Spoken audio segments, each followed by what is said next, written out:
Hello, everybody. I'm Toby Shifsky, and this is Real Expert coming to you from Kaplan Real Estate Education. Our topic today is new construction, responding to the inventory shortage. And I got to tell you, we got a heck of a guest today. Adam Hergenrother is coming to us all the way from Vermont. He is an expert in this field. I know that some of you have been waiting for this topic for quite a while. Some of you are experts already. Some of you maybe don't even have your license yet. But let me introduce you to Adam Hergenrother. Adam is the founder and CEO of Adam Hergenrother Companies, which includes KW, that's Keller Williams Vermont, Keller Williams Three Bridge, Keller Williams Premier Properties, Hergenrother Realty Group, BlackRock Construction, which we're going to kind of lean on a little bit today for today's topic, Achieve Freedom Coaching, the founder and the force multiplier, and Hergenrother Foundation. Adam Hergenrother has built a $1 billion, that's not million, that's $1 billion organization in less than 10 years by creating a culture where personal growth, work-life integration come first. Adam thrives on taking on physical challenges, including Bikram yoga. We're going to have to talk about that a little bit. Hiking, Ironman races, whitewater rafting, skiing, and more. So not only am I interested in you professionally, but also personally, Adam. I love that.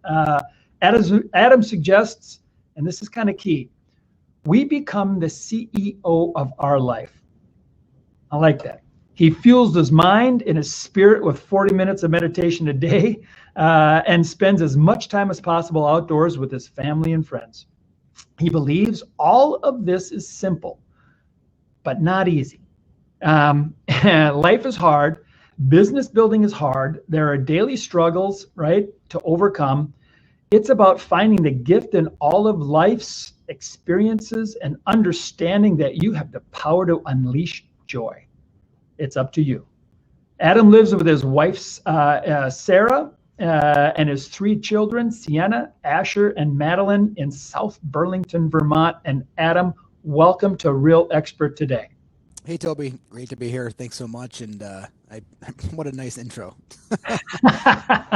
You know what? I wanted to make sure I got it all in there because I really like your philosophy. We're going to have a lot of people on today.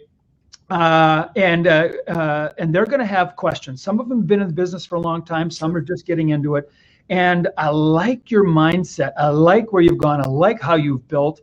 I like your Genesis story. And I know today, our real topic today, the big thing that we're going to be covering today is going to be about new construction.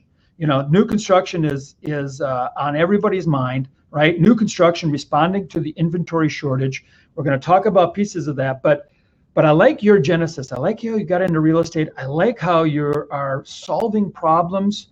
I like how you're still connected to what's important. And so maybe that can come out today. We're going to go quick. We're going to go fast. We're going to go 30 minutes. All right, everybody. And we're going to ask everybody to kind of play along with us too today, Adam. So I'm going to ask some polling questions. So viewers, be ready for the polling questions. We'll answer them quick. We'll share the responses, and then we'll move on. All right. So, Adam, I'm going to go ahead and start. In fact, how about we do this? Since we're going to be talking about new construction, I would really like to understand, of the people who are watching this today, who are with us, how many of them are really familiar with new construction? So we can kind of gauge who's on here listening to us. You okay with that? I'm going to do a poll question. Perfect. And then we'll share the responses. So, all right, everybody, this is your chance to play along.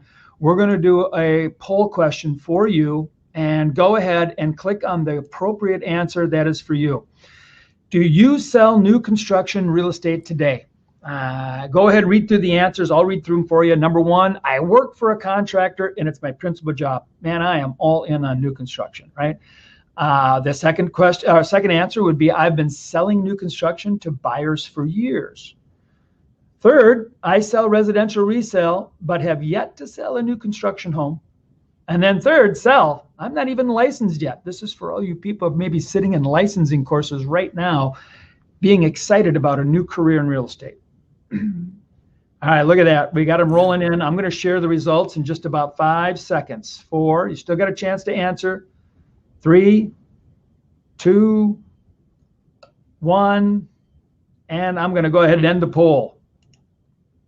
All right, you get a chance to play along next time. So I'll share the results. I'm going to share all the results. Look at this. Adam, we've got one person. This is their principal job. They are selling for a contractor right now, and they're going to probably understand exactly what we're going to be talking about today. I've been selling new construction to buyers for years. We got 6 people there. That's 14%. 31% say, I've never sold. I sell resale, but I've never sold new construction. And 51%, over half the people who've responded, aren't even licensed yet. You guys are in for a whole world. Hopefully you got a scratch pad. You can take some notes. There will be a recording of this that will be available to you later. So maybe just enjoy now and you can watch it again later if you'd like to. All right. So let's go back to our poll, from our poll, and let's do this. I got a question for you.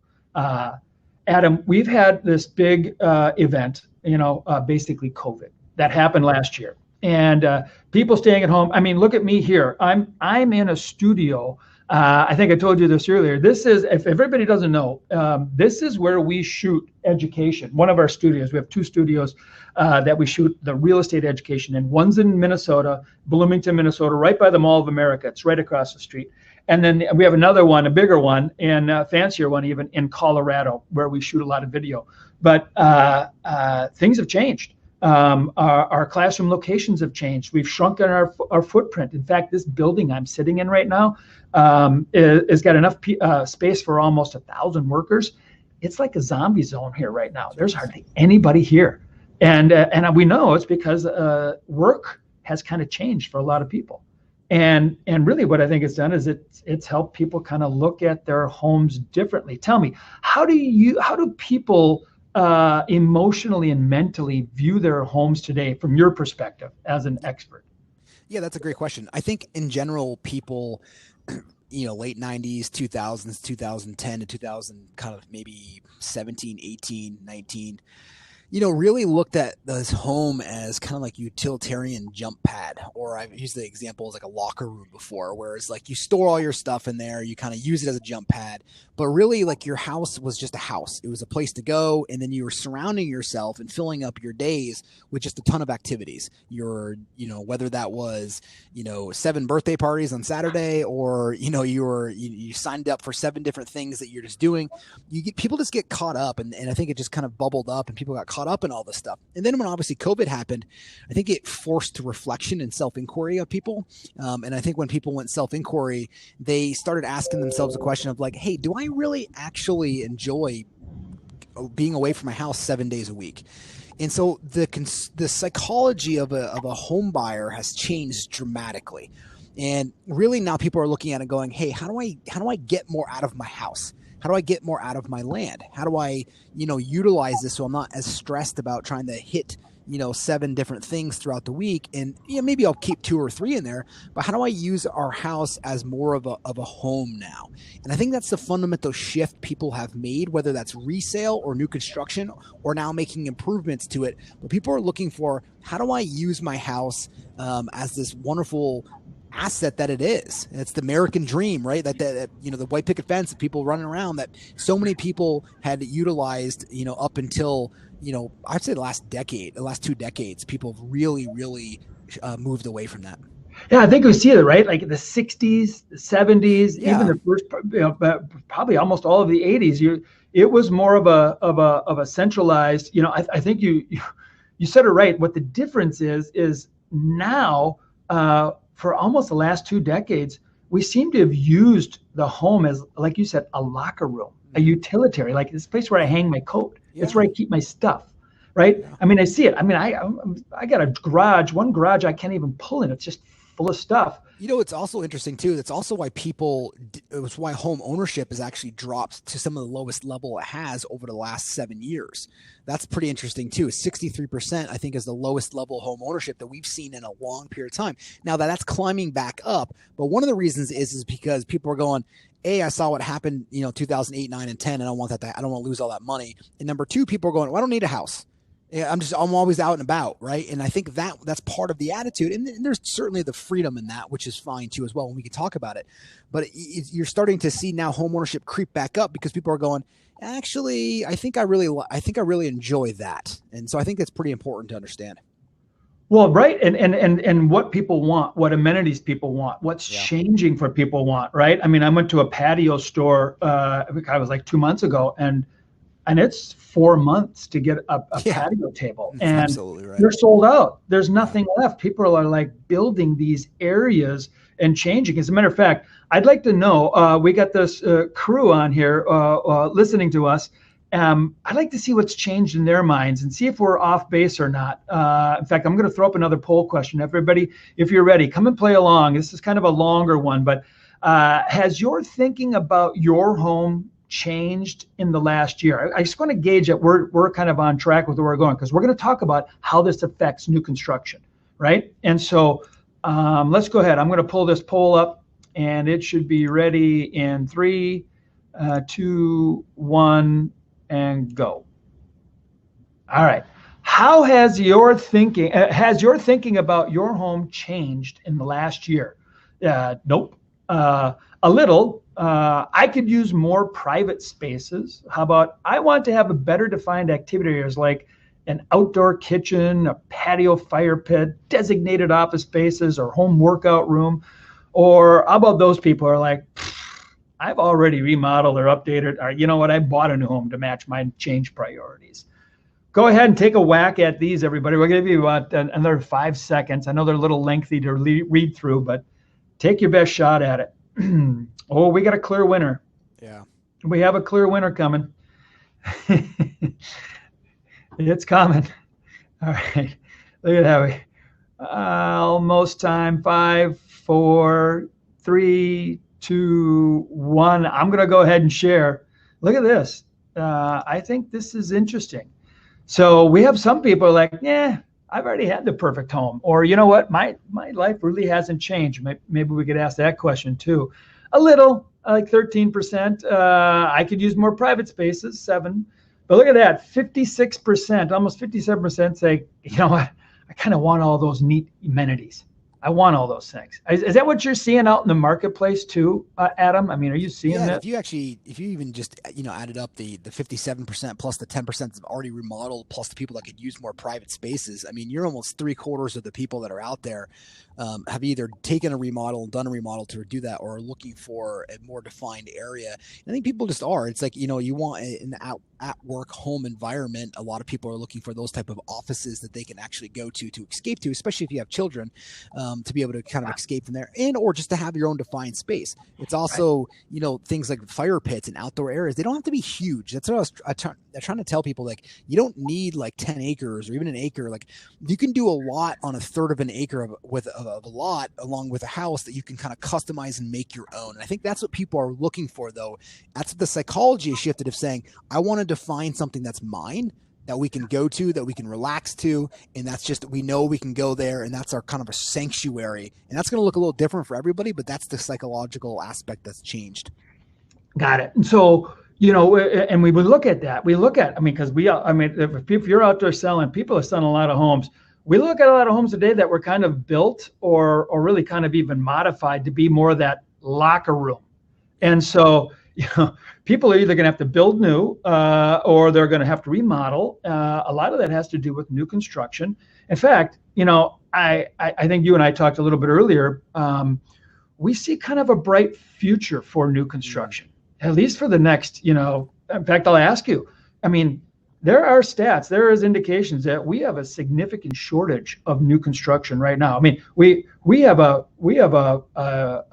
availability crisis almost, don't we? I mean, tell me, what are the current stats on inventory shortages right now for new construction? Yeah, this is pretty cool. From 1959 to basically 2006, on average, there was about 1.1 million new construction homes built every single year, right? So just figure in 1.1 million homes for basically 48 years, right? Then from 2007 to 2020, there were 708,000 homes built annually. And the really interesting part about that too is in 2009, 10, 11, 12, there was like 300,000 or 400,000 homes built a year. A lot of that number is being picked back up because I'm hearing that we may hit 1 million homes this year that are actually being built, mainly not because of supply, but just because of other issues that are in the new construction field right now. But take that out. That's about 400,000 homes per year from Shortage. 2000 shortage that Right. we're missing. And it's really important for people to understand this. Is we explain this to a lot of our agents so they can bring this into the field, whether you're new construction or not. And people go, why is, because you know what the number one fallacy people say is there's just no homes that are actually to buy.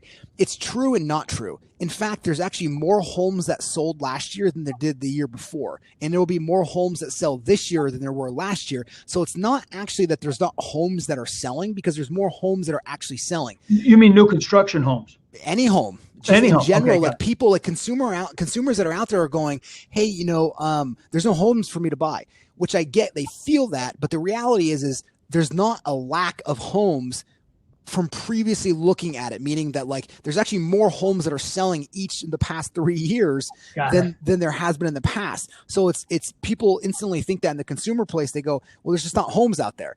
Well, it's true that you feel that way, but in fact, we've actually been selling more. Now, here's the issue with this. The reason why there's not enough homes to start putting back into the resale marketplace is because of new construction hasn't been building homes. The difference is, think about this, Toby. The reason why I bring these dates up is important. In 2010, 11, and 12, 13, if there's only 400,000 homes, people lived in those homes for 7 to 8 years. On average, people stay in their house around 6 to 7 years. So if we're not building new homes to the level that we're seeing it since basically 2017, there's just a whole bunch more less available homes to put back up for resale to be able to help that inventory shortage. You're 400,000 short a year on average, right? And that means there's no place for people to go, especially as the millennials finally move into the purchasing, arena for homes, and the interest rates are low, and so right on. So let me ask you this. I see this millennial move. I see the home shortage that we've had over the years. Now production is ramping up.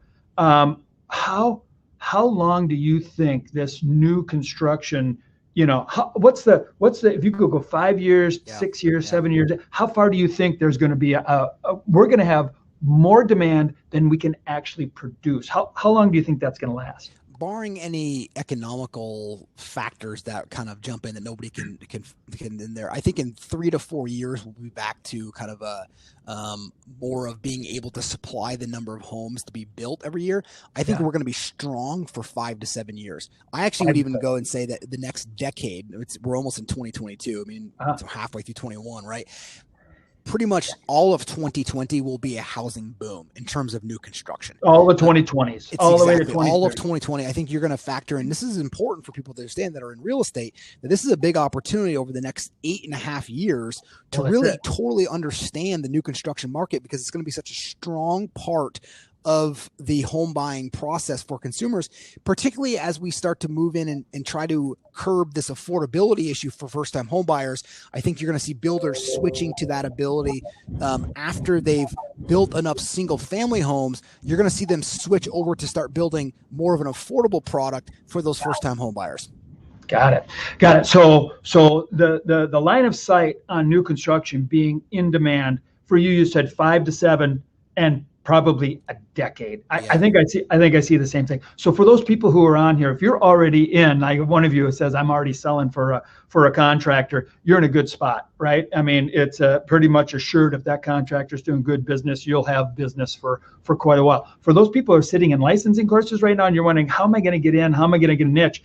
Well, let me ask you, Adam, why should real estate licensees consider new construction as a viable answer to current housing inventory shortage? Why is it a viable answer? I mean, can it be built fast enough? Can it get up fast enough? Are the commissions good enough? Yeah. Well, I think a couple things. Number one is when you know new construction and you do it, you tend to the average sales price is much higher. You tend to double side your product, meaning that you get a buy side and a list side commission on it. So your commissions are much higher from those particular things. And what people miss is that you get a tremendous amount of buyer leads from it. So that if you have, 7 homes that are new construction that are listed, particularly right now, you would have calls coming in every single day of people trying to want to get into these homes. So now you're going to have a huge influx of ready, willing, and able buyers who are there, who may not be able to go out and buy new construction, but if you're good at your scripts, you can then acquire them as a client, provide a new service, and help them get into an existing house, or put them into a drip campaign until you have the new construction that's readily available for them.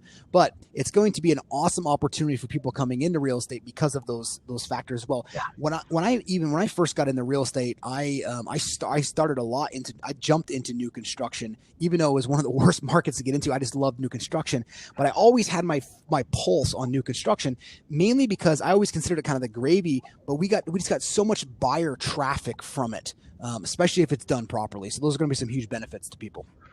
Well, it is key here because, when you're in real estate, you've got to have inventory if you want to have traffic, right? Yeah. And with new construction, you've always got inventory. There's always the new build. I just build what you want. I have inventory. I can build 1,000. I can build 10. I can build 5. And so you're right. Inventory attracts buyers. And you know what I also forgot to mention, sorry, Toby, is the majority of the time when you actually working with a buyer to acquire a new construction product, you end up listing their house. Mm-hmm. And so that ends up being a huge, because it's a lot easier if you're trying to target in terms of closing dates and different things if you're working with that agent, if it makes sense for the individual, but you end up getting a lot of listings from that as well too. Got it. So you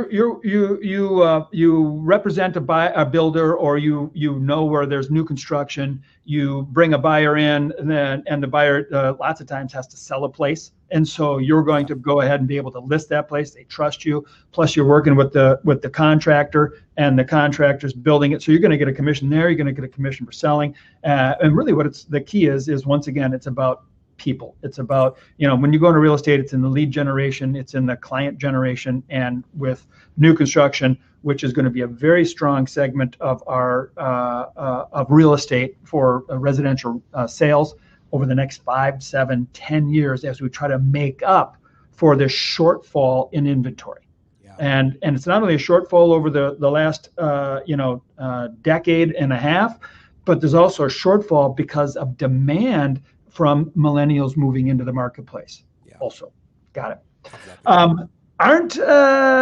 Everybody hears about lumber and lumber costs. You're right. And we would be remiss if we didn't say, God, what's happening with lumber now? Because some people were postponing, putting off construction and on. Yeah. What's happening with lumber and lumber prices? Yeah, it's dropped 68% per board foot since the high that it was at some point. I mean, at one point it was almost at $2,000 a board foot. And what is it normally at for everybody? It typically ranges between $300 and $400. $300 per 1,000 board feet. Exactly. Like I'm buying a train full of boards, I would buy it in board feet. And so, so as a measure, $300 to $400 per 1,000 board feet. It almost went up to 2,000. Where's it sitting today? It's about $495. It actually just dropped again, $95 like this week. So we're seeing that drop a lot, which is really good. And yeah, it is. There's a whole lot of things that are happening right now in the industry, which we don't have time to get into today, but it's really fascinating to watch that. But lumber is dropping, including the other part of engineered products, which is lagging, but it's starting to drop as well too. So that's good for everybody. Got it. Now, so because there's other pressures on new construction right now, right? So not only was the lumber price a big pressure because it drove prices way up, but tell me, you run a construction company. Yeah. What's your big challenge right now in the construction company? Oh, labor. Labor. I mean, it's labor. It's framers, people being able to frame. It's siders. It's all labor. It's people, that are jumping into labor, which is a problem. And I mentioned this before, in 2010, 11, or before we were talking offline, in 2010, 11, and 12, when new construction was down to 300,000 to 400,000 units a year being built, a tremendous amount of people in the workforce, the new construction workforce, left. And they went to oil. Oil was actually doing really well, and they went to oil. So we lost a huge amount. I looked last time, and I think there was 300,000 open jobs in the new construction economy in the U.S. right now. Represented it was some astronomical number of open jobs. I think retail was the only one that had it beat just because they just had to lay everybody off. But think about that. 300,000 open jobs right now, and it's climbing almost every day. The trades, right? I mean, framers, painters, siders, right? All of those different trade skill positions, there are vacancies. I hear this from every contractor. I hear this in commercial construction too. Same thing. Total shortage. So, boy, if real estate doesn't work out, maybe you could go, be a framer. But because here's the thing, they don't pay so bad either right now. No, they don't. Yeah. A starter plumber, we actually did a whole article on this. Starting, somebody comes out with like a 2 or 4 year degree in plumbing that's using different things to do it, like HVAC systems, their average salary is like $55,000 a year. Yeah. Right off starting out, right out of school. I mean, that's right out of school. That's great. Not too shabby. No. All right. So labor. Let me ask you this. We got about 5 minutes left, and I've got people on here who are thinking, new construction, long line of sight on it, a lot of demand, prices coming down, which will make it more affordable, which will make it even more, robust. Because I think I saw some reports in the news this week that new construction starts were down, but a lot of it was it was about supply and all that kind of stuff, right? Builders pausing until things, builders pausing. The demand is still there, but the builders were pausing, people were pausing. And now they're starting to kick back up. These lumber prices come down. Yep. But let me ask you this. If I'm going to go into this, like, you have a construction company and somebody comes to you and says, you know what, I think I want to sell new construction. What skills, what competencies, does the licensee need to have, to effectively move into that new construction market? And I know there's different types of new construction. Maybe you could explain that a little bit for us. That's a great question. Number one is being able to understand the new construction process and speak the language. Like, is it a reservation agreement that you start with? And then even understanding the difference between custom homes and semi-custom homes, or a production style home. A production style home would be that typical one that, like a Toll Brothers would build, and you walk into a model house, you want to buy this model house, you pick one of 4 options. You pick, right when you're doing your contract, you pick your selections for cabinets, you pick that's 4 selections there. You're picking your 4 selections for countertops and your hardwood, basically, right? And that's it. And you're building it. And you don't really go back into the house, until, maybe once or twice during the build, you're able to go on the site and actually do it. Semi-custom, typically in semi-custom, for what we're looking for is once you sign a contract, you have 30 days to make your selections. There may be a little bit more advanced selections process going on there, but typically before the foundation gets in the ground, you have to have your selections done. A full custom process, which usually involves an architect involved, is a whole new animal, right? I mean, it is, people, these are the individuals who are higher net worth individuals, and they want what they want. They may walk on site and say, tear down that chimney. We don't like it there anymore, right? We just decided that we want to add this over there. And so the pricing's different on them, and it's a whole different process. But from an agent's perspective, just understanding what you're getting in, most builders, I'll tell you, what they really want you to do is to help facilitate the process, but mostly bring the buyer to them and then almost get out of their way. That's kind of what we try to tell people, is like, it's great to be there, understand the process, setting very clear expectations with your clients around what process they're in. Okay, you're in a production style, understand that you're going to be able to visit your house twice, right? Or whatever that is, with that builder, but just really understanding the language. And all you got to do is go out there, start visiting new construction places, start learning their language. What is a model home? What does it even look like? Great advice. Exactly. Go to all the model homes. Talk to the people who are already selling them, right? Talk to the contractors. What are the questions they ask the people who walk through the door? What should you know? What's your process? Right. So we got some chats coming up, people saying, hey, how do I get up to speed on it? Visit them.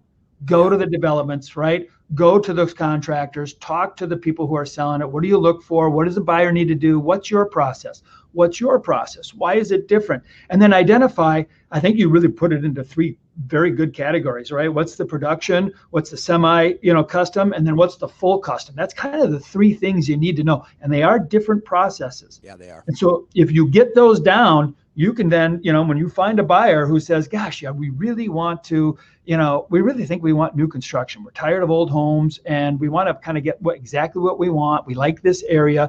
You can bring them in, and work with the contractor, but know the process, because they can just get out of the way sometimes, right? And how's that get paid then? Because a lot of people are wondering, how do I get paid? The homes, I mean, Construction can take 6 to 8 months, 9, 10 a year. How do I get paid in new construction? Yeah, every builder is a little bit different, but we will pay we will pay agents up front once we get a non-refundable deposit from the client, either half or in full, depending on what it is. So there's a lot of different ways that we can pay the client right up front, or the agent right up front with that. So you don't always have to wait the entire process. Even if you do, it's something to look forward to. You're going to be in business in 6 to 8 months or 10 months, depending on the build process, and just know that it's coming and service it the best that you absolutely can. Got it. So, and then the last thing I'm going to ask, I know we're just about out of time here, but I wanted to ask a question. So one is I'm just representing buyers who come to me because of my business. I'm marketing, and I bring them to different contractors. But you can also, we got one person on this call that said, listen, I sell for a contractor. You can also go work for a contractor as their representative, right? Sit in the model every weekend in inventory. How does that work? How does that work for a person? Yeah, I mean, it's a great career. I mean, if somebody wants to go work directly for a builder, then basically, every weekend, Saturday and Sunday, they're going to be in a model home, doing tours, so people can come in there, and then helping people really pick out their initial selections and getting them to a contract phase, going there, picking out their lot, walking the lot with them. That's part of the why you have to understand what is grades, how do grades affect things? What does that look like? So when you're walking with people, you can understand and educate them on the process itself. But yeah, that's exactly what it would typically look like, is that you're there. Some of them allow you to, most of them are a base plus a bonus for the homes that you sell. So you get paid a salary, a wage plus a bonus. That's exactly right. And then some of them allow you to work the leads. Some of them don't. So everyone's just. They want you to represent them. They don't want you representing that buyer on their home sale, right? It's a little more of a job, but you do learn that new construction. It's consistent and right. It's all that. Yeah, that's exactly Got it. Yep. You know what, Adam? We could sit here for another 5 hours. I know we could, and I would love to, and maybe we do another one. So, Adam, I just want to say thank you. Adam Hergenrother, everybody. We thank you for your time today. We're going to go ahead and wrap up, and take care, everybody. Thank you. Thank you.